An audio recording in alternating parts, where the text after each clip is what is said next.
Michael Ray Smith lived in the small, quiet town of Lafayette, Indiana, a place where people left their doors unlocked and waved to each other from across the street. He lived in a modest home with his wife, Karen, their two daughters, Emily and Sarah, and his elderly mother, Lillian. By all accounts, they were an ordinary family. Michael worked at a local hardware store.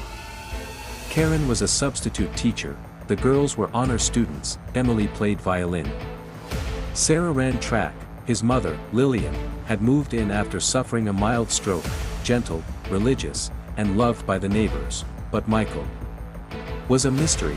He didn't talk much, rarely socialized, never raised his voice, but never smiled either.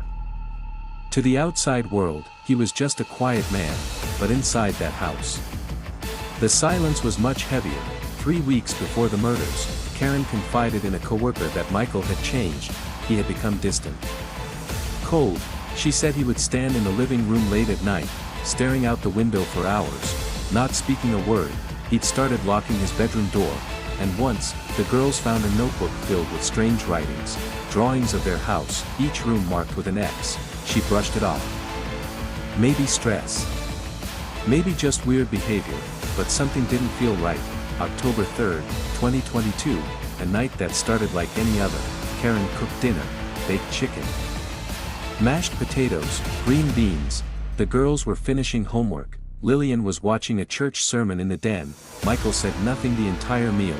At 10:42 p.m., a neighbor heard something, a loud bang, then another. Then silence. They assumed it was fireworks. At 10:58 p.m., that same neighbor saw Michael's porch light flicker off. Then the entire house went dark. At 6:17 a.m. the next morning, police were called to the Smith residence after a concerned coworker reported that Karen hadn't shown up to work. When officers arrived, they knocked, no answer. They walked around The property. That's when they saw the back door was slightly open. What they found inside would haunt even the most seasoned officers. Karen was lying in the hallway, shot twice in the chest. Emily was found curled in bed, blanket pulled over her head, a single gunshot to the forehead. Sarah was on the floor by her desk. It looked like she had tried to run. She was shot in the back. Lillian, still in her rocking chair, had been shot once in the temple. The TV was still on, no forced entry. No signs of robbery, all electronics were untouched, nothing stolen. The house was spotless, only the bodies. And the faint smell of gunpowder. Michael was nowhere to be found. A manhunt began immediately. Police traced his car, his phone, his credit cards. Nothing. A BOLO was issued. Helicopters scanned nearby woods. But at 9:12 p.m., less than 24 hours after the murders, Michael casually walked into a police precinct 40 miles away. He didn't say much. He wasn't distressed. He placed a small duffel bag on the counter, looked at the officer, and said, "They're gone now. I took care of it." Inside the bag, the .45 caliber Glock used in all. The courtroom was packed. Media vans lined the street. Reporters, neighbors, and relatives all wanted to see the man who had calmly confessed to wiping out his entire family. Michael Ray Smith sat in the defendant's chair like he was watching a boring movie. No emotion. No remorse.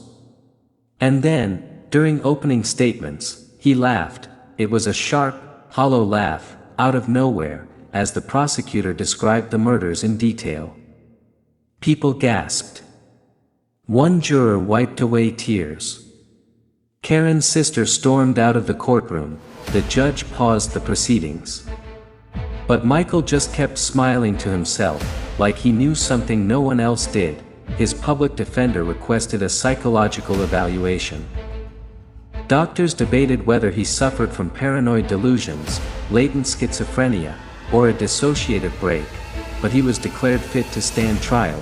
When asked why he did it, Michael only said, "The silence was too loud. I had to end the noise." After a 3-week trial, the jury took less than 2 hours to deliberate, guilty on all 4 counts of first-degree murder. During sentencing, the judge called him a cold, calculated killer who turned a quiet home into a slaughterhouse. He was given 4 consecutive life sentences without the possibility of parole. Still, Michael never shed a tear. Never said he was sorry. And on the final day, as the judge handed down the sentence, he laughed again. Not out loud this time. Just a slow, chilling smile that curled across his lips. As if he was proud of what he did, the Smith home was demolished 6 months later. Neighbors couldn't stand the sight of it. It had become a symbol of horror in an otherwise peaceful town. To this day, no one knows what snapped inside Michael. No manifesto. No clear motive. Just a man who hid his demons so well. Until one night, he let them out, and then, he laughed.